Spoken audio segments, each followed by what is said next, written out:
নমস্কার। কথাকলির আসরে তোমাদের সবাইকে স্বাগত।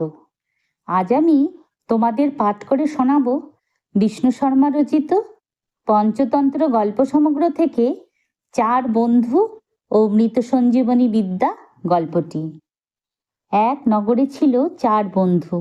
তাদের নাম লব্ধবিদ্য, কৃতবিদ্য, অশেষবিদ্য আর সুবুদ্ধি।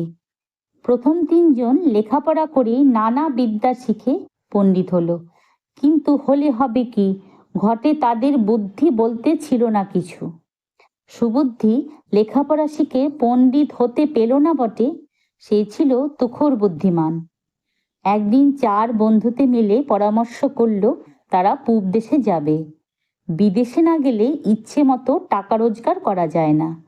তাই হলো, একদিন সকলে মিলে পোটলা পুটলি নিয়ে রওনা হয়ে পড়ল। যেতে যেতে অনেকটা পথ তারা পার হলো। তখন লব্ধবিদ্য কৃতবিদ্যকে বলল, হ্যাঁ ভাই, একটা কথা মনে পড়ল। দেখো, সুবুদ্ধিটা শুধুই বুদ্ধিমান, লেখাপড়া কিছুই জানে না। বিদ্যে ছাড়া শুধু বুদ্ধি দিয়ে বিদেশে কি করবে? রোজগারপাতি করতে পারবে না। মাঝখান থেকে আমাদের কষ্টের পয়সায় ভাগ বসাবে। ও বরং বাড়ি ফিরে যাক। শুনে কৃতবিদ্য বললে, কথাটা আমারও মনে হয়েছিল, ওর ফিরে যাওয়াই ভালো। এই বলে সে তাকে ডেকে বলল, ওহে সুবুদ্ধি, তুমি ভাই বাড়ি ফিরে যাও। তোমার বিদ্যে নেই, বিদেশে গিয়ে করবেটা কি? পেটে বিদ্যে না থাকলে টাকা রোজগার হয় না। সুবুদ্ধি বলল, তুমি ভাই ঠিক কথাই বলেছ। আমি বিদ্যাহীন মানুষ, তোমাদের কাঁধের বোঝা ছাড়া তো কিছু নয়। আমি তবে চললাম। তখন হাত চেপে ধরে অশেষবিদ্য সুবুদ্ধিকে থামালো।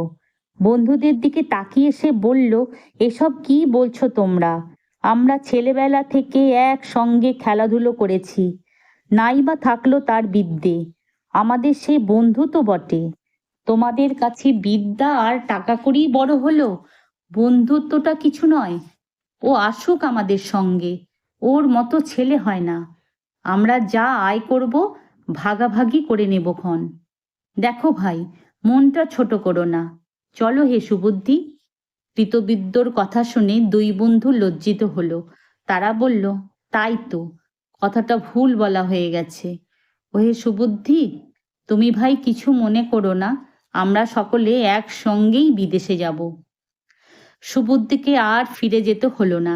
তারা চারজনেই পথ চলতে লাগলো। যেতে যেতে এক বনের পথে ঢুকলো তারা। কিছুটা গিয়ে এক জায়গায় দেখলো কতগুলো হাড়গোড় পড়ে আছে। বোঝা গেল একটা কোনো জানোয়ার মরে পড়েছিল। হাড়গুলোর কাছে গিয়ে লব্ধবিদ্য বলল, ভালোই হলো, আমরা তিনজনে যে গুপ্তবিদ্যা শিখেছি তা এবার পরখ করা যাবে। যে পশুর হাড় এগুলো, বিদ্যার জোরে তাকে আমরা বাঁচিয়ে তুলব। আমি হাড় জুড়ছি। তার তর সইছিল না।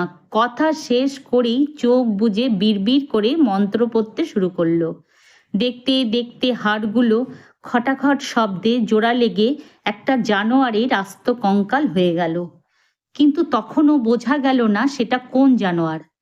সুবুদ্ধি একপাশে সরে দাঁড়িয়ে দেখতে লাগলো পণ্ডিত বন্ধুদের বিদ্যের জোর। এবার তাহলে বাকিটা আমি করে দিচ্ছি, এই বলে কৃতবিদ্য মন্ত্র পড়তে আরম্ভ করল। অমনি দেখা গেল কঙ্কালের হাড়ে মাংস রক্ত গজালো। পরে তার উপরে চামড়া, চোখ, কান, নখ আর সবশেষে যোগ হলো কেশর। তখন দেখা গেল একটা তরতাজা সিংহ মরে পড়ে আছে। অশেষবিদ্য এগিয়ে গিয়ে বলল, এবারে আমি তাহলে মৃত সঞ্জীবনী মন্ত্রটা পড়ছি, মৃতদেহে প্রাণের সঞ্চার হোক। সুবুদ্ধি ঝাঁপিয়ে পড়ে তাকে বাধা দিয়ে বলে উঠল, আরে রোসো রোসো, দেখছো না এটা সিংহ, একে বাঁচিয়ে তুললে যে আমাদের সবাইকে খেয়ে ফেলবে। অশেষবিদ্য বিরক্ত হয়ে বলল, যেমন তোমার বুদ্ধি তেমনই তো কথা বলবে, যা বোঝো না তা নিয়ে কথা বলতে এসো না। এত কষ্ট করে সঞ্জীবনী বিদ্যা শিখলাম, তা প্রয়োগ করার এমন একটা সুযোগ পেয়ে হাতছাড়া করতে বলছো? বিদেশে যাওয়া তো আর পালিয়ে যাচ্ছে না, দেখি সরে দাঁড়াও। সুবুদ্ধি বলল, ভাই, মরা সিংহকে বাঁচিয়ে তুলতে চাইছো? তোমার বিদ্যের দৌড় দেখে বিদ্যে জিনিসটার ওপরই আর ভক্তি শ্রদ্ধা থাকছে না। সিংহটা বেঁচে উঠলে নিজেদের কি দশা হবে সেটা ভেবে দেখেছ? প্রাণে বেঁচে থাকলে তোমার মৃত সঞ্জীবনী বিদ্যা অনেক কাজে লাগবে। ঢের হয়েছে, চলো এগিয়ে যাওয়া যাক। তার কথা শুনে লব্ধবিদ্য আর কৃতবিদ্য হেসে উঠল। তারা বলল, ওহে ভাই সুবুদ্ধি, তুমি কেন ওকে বাধা দিচ্ছ? মন্ত্রের ক্ষমতা তো দেখনি, এবার নিজের চোখে দেখবে। সরে এসো, এমন সুযোগ জীবনে বারবার আসে না হে। সুবুদ্ধি বলল, মন্ত্রের ক্ষমতা দেখতে হয়, চলো ওই গাছের ডালে বসে দেখব। মিথ্যে কেন জীবনের ঝুঁকি নেওয়া?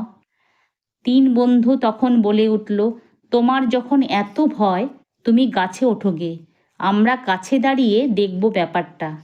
সুবুদ্ধি বুদ্ধিমান, সে বন্ধুদের আরও বোঝাবার চেষ্টা করল, কিন্তু সে তো মূর্খ, তার কথা পণ্ডিত বন্ধুরা কানে তুলবে কেন?